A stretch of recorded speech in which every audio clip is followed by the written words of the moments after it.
Hello, everyone, and welcome to a new episode of IR Pathway. Today, we're going to talk about one of the most important topics that we deal with in interventional radiology, which is biopsies.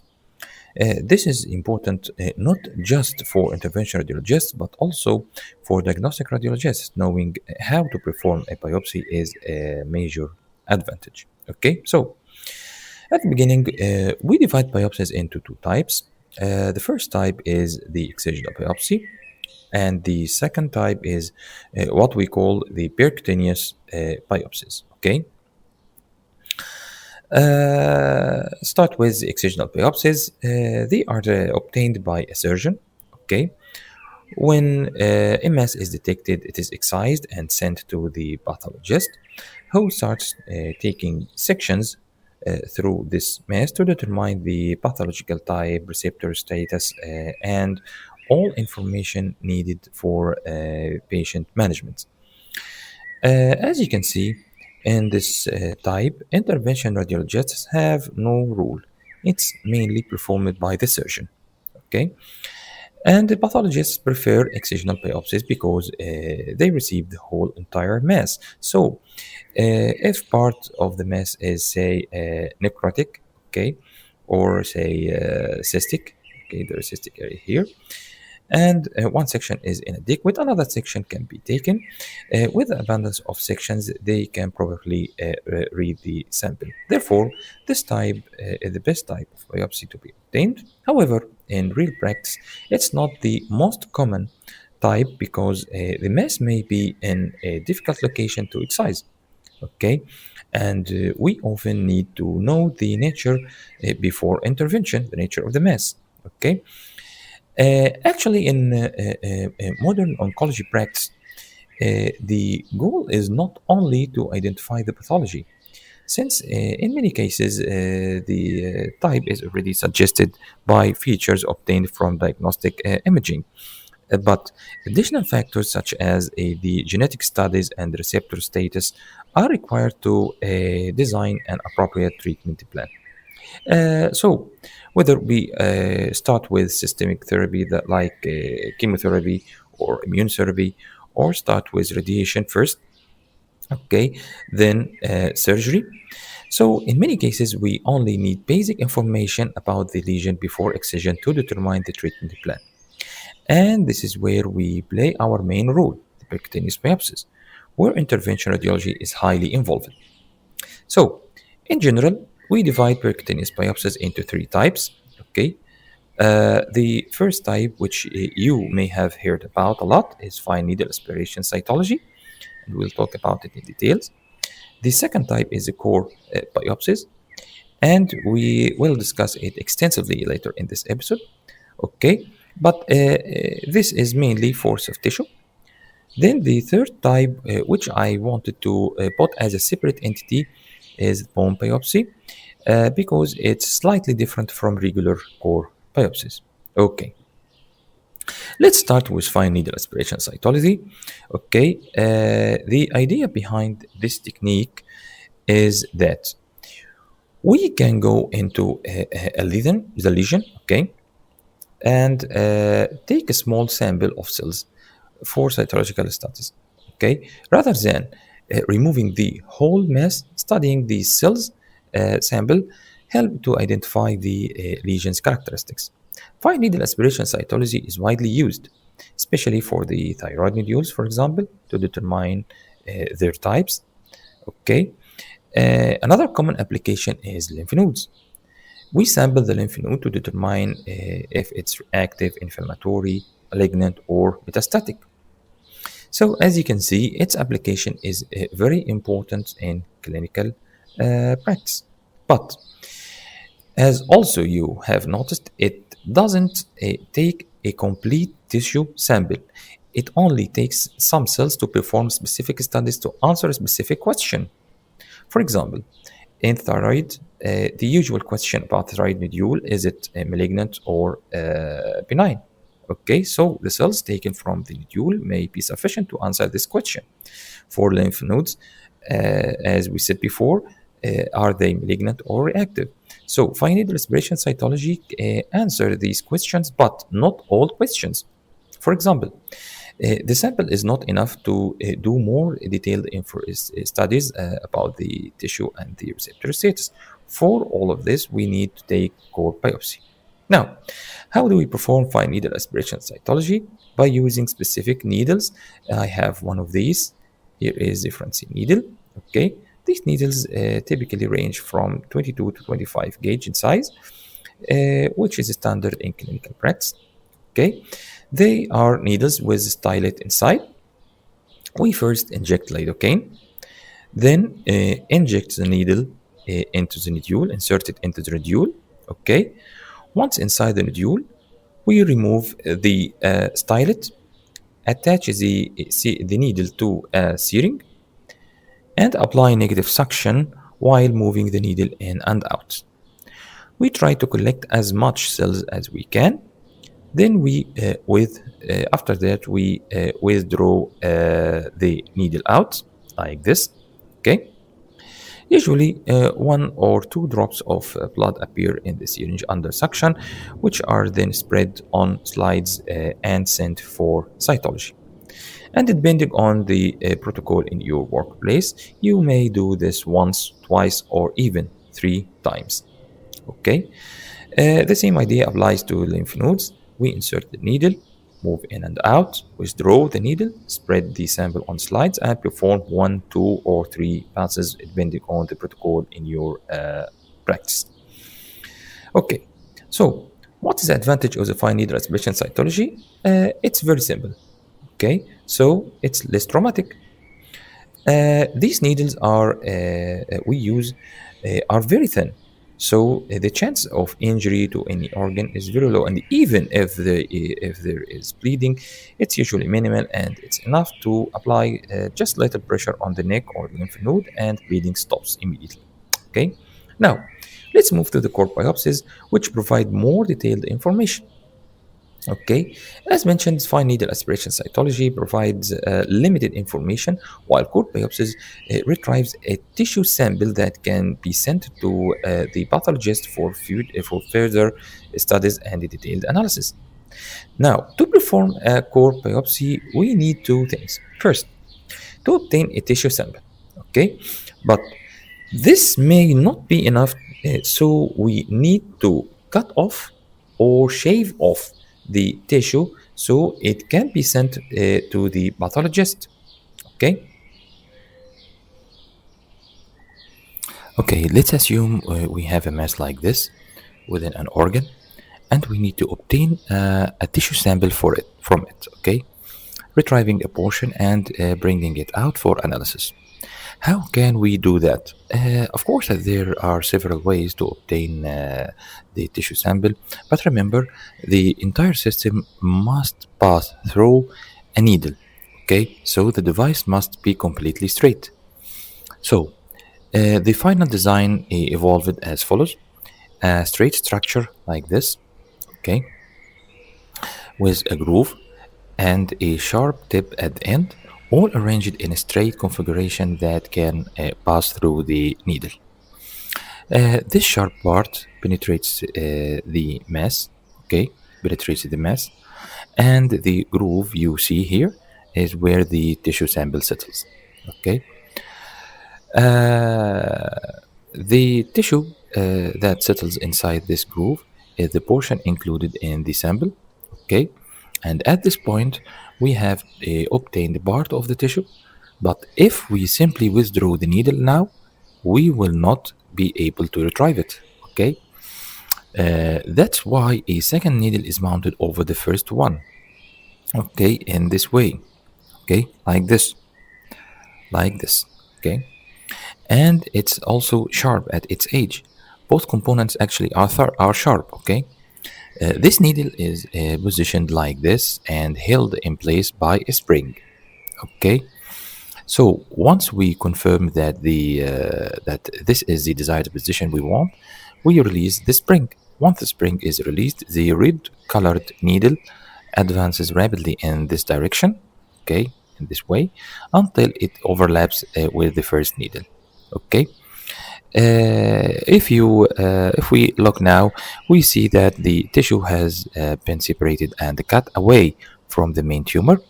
So when we withdraw both needles together, we obtain this red-colored sample, and which can then be sent to the pathologist.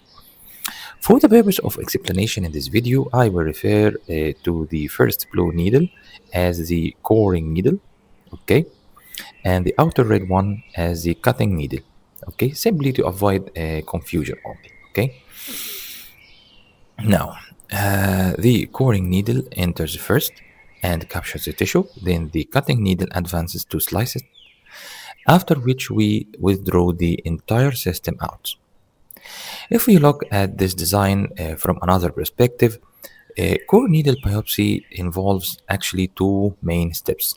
First, inserting the coring needle to obtain the tissue sample. Second, advancing the cutting needle to shave off or cut the sample. Okay, and based on this principle, needles are classified by whether the two steps occur sequentially or simultaneously. If I first insert the needle and position the tissue in the notch, then press a button to release the cutting needle. This is the semi-automated needle, okay? Semi-automated needle, meaning that part is manual and part is automatic when the spring is released to cut this tissue, okay? However, if both steps occur simultaneously, once the spring is released, okay, this is called a fully automated needle.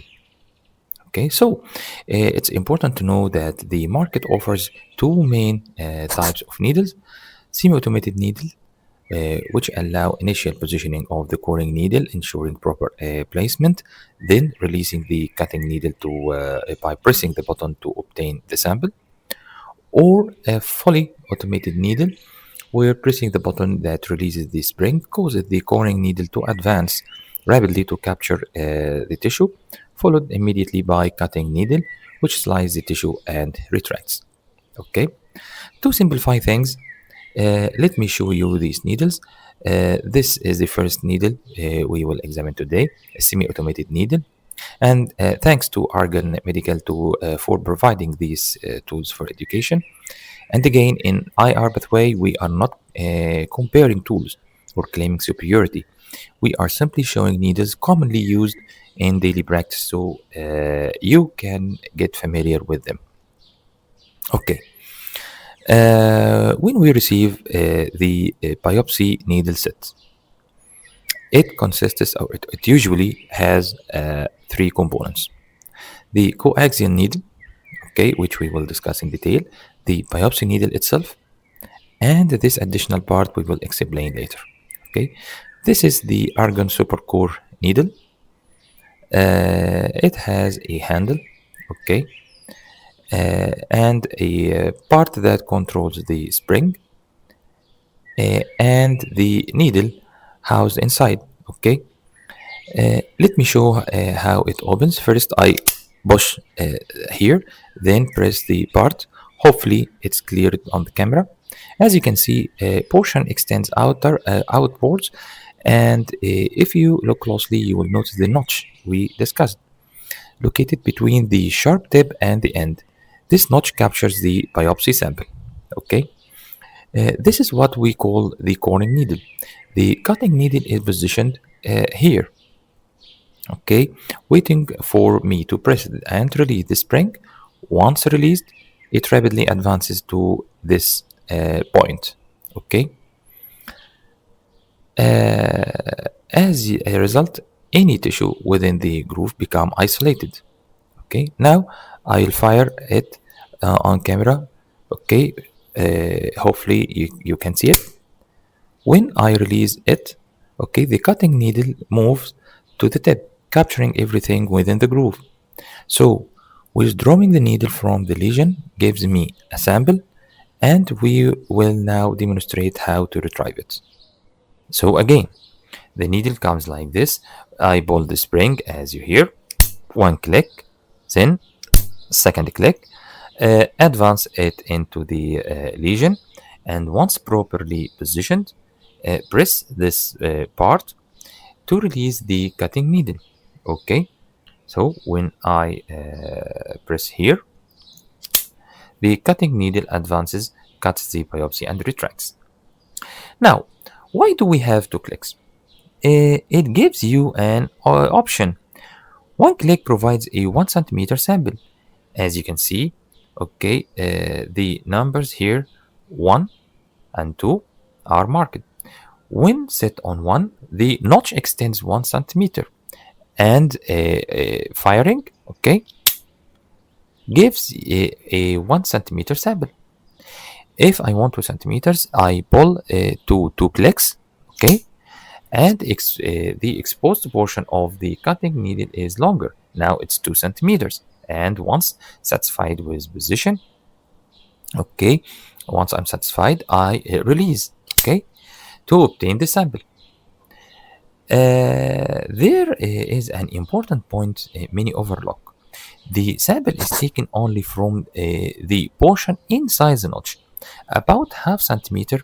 Okay, here doesn't take the sample. It's just the penetrating edge of the coring needle to enter the tissue. So only the tissue within the notch is included in the biopsy. Another key point is that when the cutting needle is released, it advances only up to this point and never beyond the coring needle. It's very important point. Again, it doesn't go further distally. The cutting needle stops here and goes no further. This is very important point in practice. It's one of the safety features of this type of needles. If the coring needle is positioned here, okay,